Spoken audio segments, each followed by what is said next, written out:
Hey, it's DIY Gemini, and welcome to part 2 of throwing a bridal shower for my sister. In case you missed it, last week we had built a flower bar for the build your own bouquet bar for the guests to take home. It completely flat packs and is multi-purpose. But today we're going to be focusing on the decor and all the other favors that we DIY'd for this party. So the theme of this party is afternoon tea with the bride-to-be. Very, very cute. So everything's going to be based around that theme. Okay, so we're going to be needing a backdrop, some stuff for the dessert table, a welcome sign, and we're going to be making some more DIY favors for people to take home. So I have so many different ideas right now, but let's just go thrifting and see what we can find first. My sister and I went thrifting a couple months back at a whole bunch of thrift stores. One of the things my sister mentioned was this backdrop that had a bunch of framed art and ornate picture frames, so we gotta look for those. I also want to look for pretty floral plates and things for tea-related items. I especially want to find some teacup sets for one of my ideas, for which we will get to in a bit later in the video. I want to be pretty particular in getting something to the right price range and the right vibe. And when I tell you, I search so many thrift stores every chance I can get after work or in between errands and stuff. And when I was traveling, I was dedicated to this hunt, okay? Okay, we're back from all that thrifting. There's actually more thrifting that's coming. I do want to have a disclaimer though that I'm actually filming this scene right here, all of these shots, after the party has already occurred. So this is all going to be in retrospective point of view. So that being said, let's start with the least dramatic part of preparing for this party to the most dramatic, maybe? I don't know. So I mentioned earlier that my sister wanted this backdrop similar to this one, where we have a bunch of frames and framed art on there. So I did thrift a bunch of frames, and I did end up actually reusing the base for the backdrop from the last party we threw earlier this year for my partner's mom's retirement party. And I ended up having to alter the sizing because the venue had told us the ceiling was a little bit lower. So I cut the sizing, but then the measuring ended up being wrong when I got to the venue, and I didn't have to cut it at all, but the width was also wrong. It was just kind of a mess, so we didn't end up actually using the actual backdrop. It was kind of disappointing, but it is what it is. The flower bar that we built ended up being a lot of backdrop for a lot of pictures anyways because it was so pretty. Plus the venue was absolutely gorgeous, so didn't really need it, I guess. So yeah, we'll just move on to the next thing that we made. So let's do the welcome sign next. So this is kind of the vibe that we're going for. It's going to be a classic painting with some white text on top. You may have seen this at a couple events and weddings, especially with a mirror with white text. You would probably get a calligrapher to do it out. Is a calligrapher the right word? A writing artist? I don't know. Anyways, so we're going to be doing actually with a painting instead of just the mirror. So there's a couple ways we can go about this. So one, I can either paint it myself, and I'm not the greatest painter, so I don't really want to do that. We can also find a thrifted artwork to use for this, but I think that's going to take some time finding the exact vibe that I want to go for, or it's going to be really expensive because you're buying framed art. Even if it's thrifted, it can be quite expensive. Or we're going to be using one of my favorite resources that I recently learned in the last couple of years, using art from the public domain. If you don't know, there are databases of artwork that are free and open to the public for digital download from various institutions, including the National Gallery of Art, Art Institute of Chicago, the Met, etc. Generally, these are artworks that have lost copyright, usually 70 years after artist's death. I will put down some links in the description below for you to check out if you wanted. I knew I wanted to go the Impressionist route for the sign to fit the theme, something with some flowers and an outdoor scene. Ultimately, I decided on this beautiful painting from Camille Pissarro called The Artist's Garden in Aragni from 1898. Before I can have it printed, I need a frame though. I need something ornate and gold, and I was pretty nervous about this one because the big ornate frames can cost a pretty penny unless you get really, really lucky. But thrifting gods were on my side because what do you mean? I found something really close to the vibe for only $40. It was way too perfect. Anyways, I downloaded the artwork, uploaded the art to Canva, and overlaid the text on top. And then I had it professionally printed at my local print shop at a custom size to fit the mirror. After cleaning the mirror very well, I used double-sided tape to adhere to the mirror. You're not going to see the final thing until at the end of the video, so you're going to have to wait a little bit. Next, let's get to the dessert table. So I want to get some pretty plates for the dessert table that matches the really tea party theme. I absolutely scored so big at the Restore. I didn't know how much they had. I was so excited when I saw a bunch of different options there. I also didn't know how much anything was because nothing was priced on anything. But I ended up scoring this whole set for 25 bucks, and I'm so hype. I was so excited for this find. I always wanted to see those tiered dessert plates that you see at a lot of tea parties and things. So we're going to use those plates for this project. And I've always wanted to drill into ceramic and glass. I've always been kind of afraid of like shattering everything to pieces, but we're going to try it today. So I got some diamond bits for ceramic online, as well as these gold hardware for the tiered plates. I will link to both of these in the description below if you're interested. Let's get to it. First, let's find the center of the plates. I'm sure there are multiple ways to do this, but I basically traced the bottom of the plate onto some paper, cut out the circle, and then folded it in half twice to find the middle. I then punctured the hole through the middle and used that to mark the middle of the plate. Second, I have a spray bottle of water handy and my 1/4-inch ceramic drill bit. Before I start drilling, I'm going to spray a liberal amount of water onto the plate. This will help keep the bit cool while drilling. I'm also going to be periodically spraying water as we go as well. We're going to start by drilling at a 45-degree angle, nice and slow. It does take a bit to get started because it kind of wanders a little bit, so I tried to hold it in place with my other hand carefully until it created enough of a groove in the plate to have the bit in place.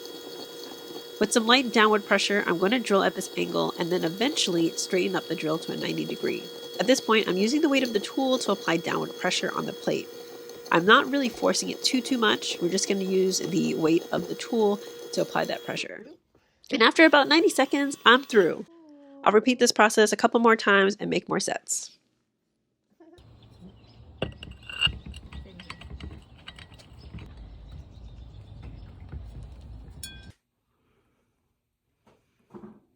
Now, let's get into the party favors. For the first one, we're going to be starting with the customized napkins for each guest. So I could have gone with the thrifting route in getting vintage napkins for everyone, but I really wanted it to be a little bit more consistent for this so that the quality of each napkin is going to be the same and I don't have to deal with so much of the lacing necessarily, since we're going to be eventually embroidering this napkin. So I ended up buying all of these online.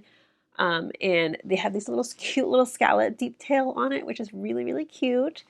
But yeah, I just want to be extra and embroider all of the guests' names on each one, so every guest has their own to take home. Problem is, I don't have an embroidery machine. So this is where my local public library comes in. You guys, the public library is such an underrated and underutilized resource. You really need to use it because they have so much more than just books. Like, they have a lot, okay? The libraries also host classes, they host symposiums, they offer career building tools as well as other tools that you can actually use or borrow at home or at the library itself.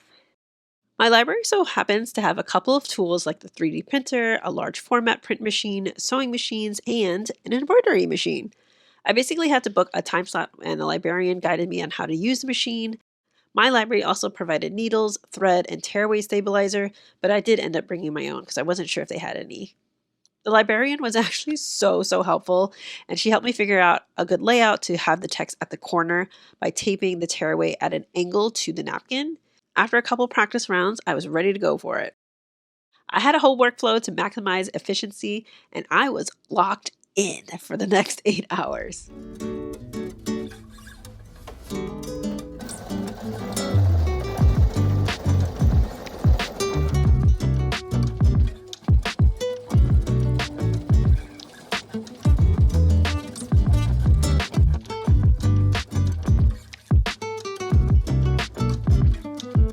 Last but not least, we have one more party favor to make for each guest, and this one was ambitious.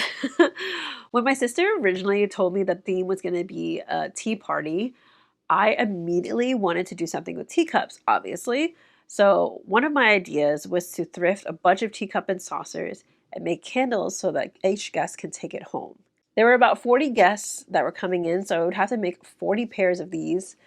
And that kind of proved to be a little bit harder than expected, especially at the price point that I wanted to do, which was $4 or less for the set. And I searched high and low for the sets in thrift stores in multiple cities, Facebook Marketplace, and antique shops.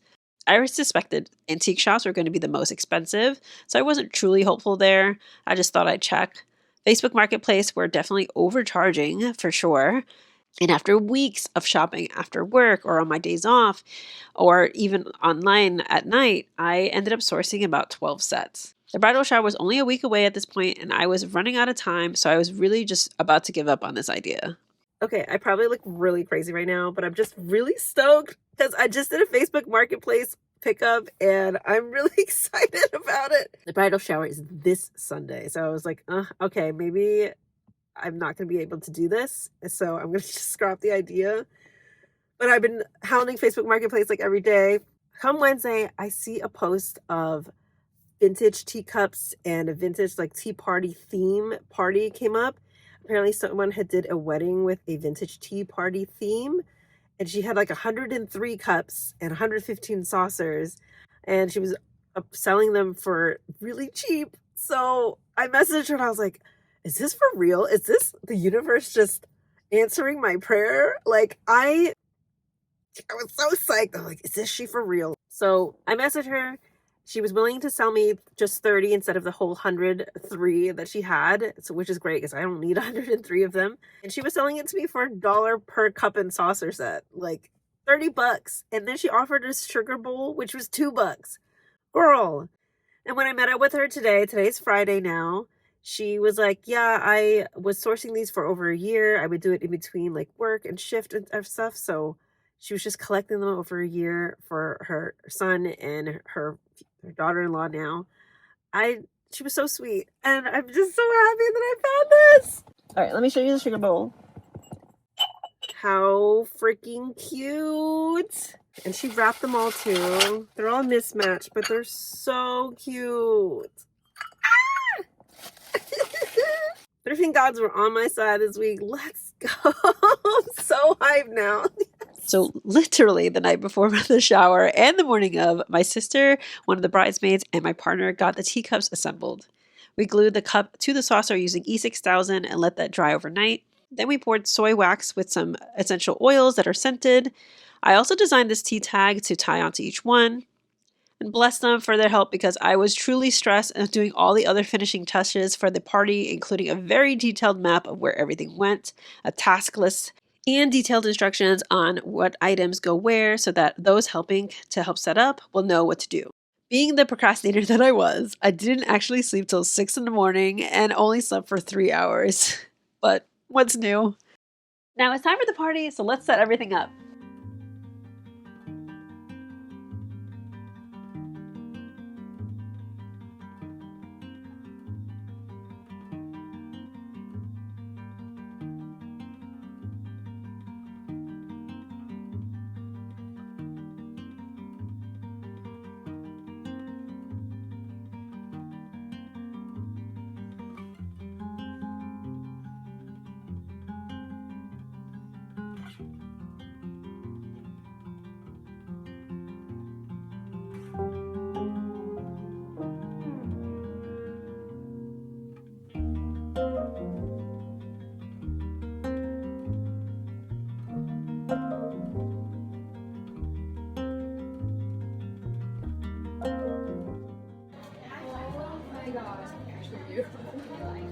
Are you kidding? What? You just like leave money and then start people who did this? Did you order these? Oh my gosh.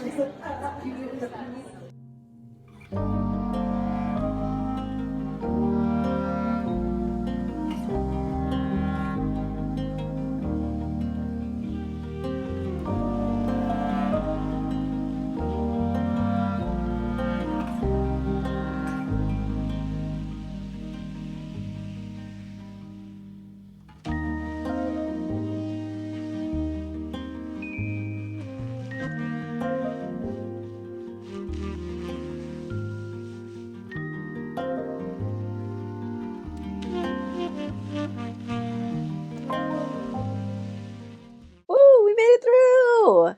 The bridal shower was absolutely stunning day, and it was so gorgeous and was filled with love and joy. My sister was so happy and so grateful for all the hard work that we put into it. And even though she knew this was happening, I wanted to keep a lot of the elements a surprise for her. So the day of, she was really stoked to see all of the things that went into it. It was such an amazing day and it went by really quickly. She kept saying how she wished it was a little bit longer so she can really get to relish in the day. Major, major thanks to the party planning crew, the bridesmaids, the venue staff, the vendors that we had used, and especially also to her fiance who surprised her with a matcha station because she absolutely loves matcha. So props to all of them and thank you for all of your help in making this day happen for her. I am so honored to have helped made this day special for her. And I hope she feels all of the love that was in that room, especially that day, because it was really, really present and it was so, so lovely. But with that, I am done hosting for the rest of the year for any big parties because your girl is tired. Okay. As much as I love creating and really planning this stuff and making things for it, I also get so stressed at the day of and I'm just wiped out. I'm done for a while. See me next year maybe if I have the energy. But anyway, thank you so much for watching. I hope this inspired you to either build or DIY something for your next party if you happen to be throwing one anytime soon, whether it's big or small. If you have a favorite DIY, please let me know in the comments below which one is your favorite. I'm currently working on sewing my dream Pinterest wardrobe for my upcoming trip to Italy next month. So look out for that. Make sure you're subscribed if you aren't already. I have a couple of beautiful pieces that are ready to be thrift flipped, and I'm super excited because I have so many ideas. So yeah, I will see you in the next one. Bye!